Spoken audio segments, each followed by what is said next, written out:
Hello friend, সকলকে good morning. আমি সকাল সকাল আমার বাগানে সবজি তুলতে চলে এসেছি। কিছু বেগুন তুলে নেব। বেগুনগুলাকে পোকা লেগে গেছে, তো এটা তুলে নিব আর নতুন করে স্প্রে করব।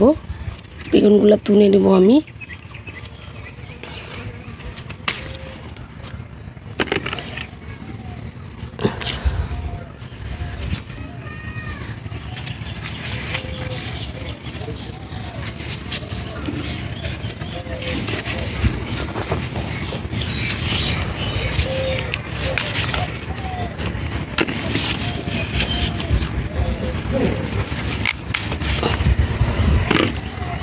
বেশ কয়েকটা বেগুন আছে, সবগুলো পোকা লেগে গেছে।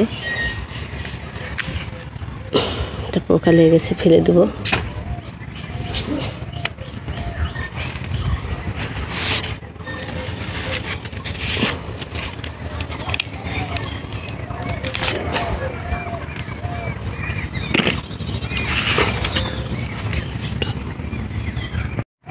গাছের লঙ্কাগুলো লাল হয়ে গেছে। আমি লাল করেছি ইচ্ছা করে, কেন আমি শুকনো লঙ্কা খাই না। গাছের লঙ্কাগুলোই আমার শুকিয়ে আমি শুকনো লঙ্কা করি, তেলে ফড়ং টড়ং কিছু করি।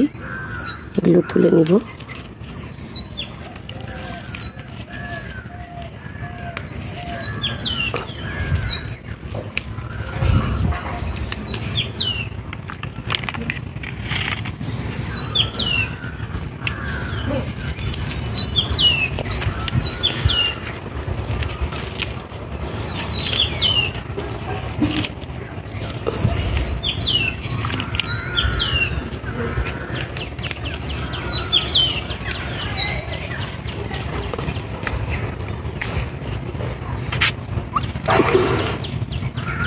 সব কটে লাল লঙ্কা তুলে নেব।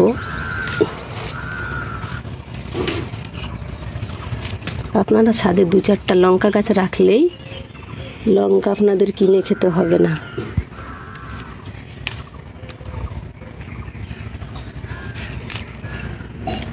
দেখুন, আমি এগুলো তুললাম সকাল সকাল। বেগুনগুলো তো পোকা লেগে গেছে।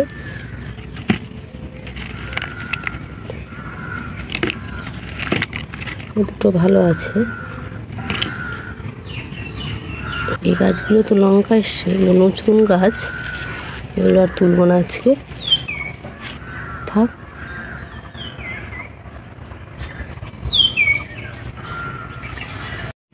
দেখো আমার মিষ্টি কুমড়োর গাছগুলো।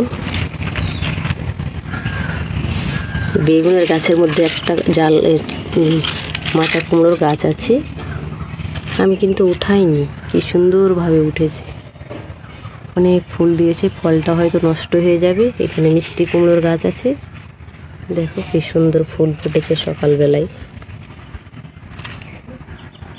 এই বালতিটাতে মাচা কুমড়োর গাছ আছে, আমি এইভাবে একটা রড দিয়ে উঠিয়েছি। দেখো কি সুন্দর একটা ফুল ফুটেছে, আবার কুমড়ো এসছে। ছোট্ট একটা বালতিতে আছে, ফুল চলে এসছে আমার মাচা কুমড়োর গাছে।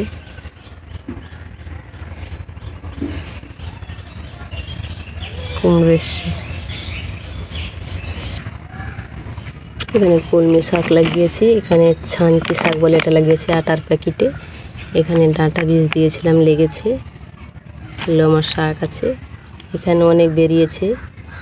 এগুলো একদিনেই দিয়েছিলাম, এটা বর্ষার জন্য বৃষ্টি হয়েছিল, বেরিয়ে গেছে। আবার ফেলেছি, দেখো কত বেরিয়েছে। এই কটাই আমার ছাদ বাগানের সবজি।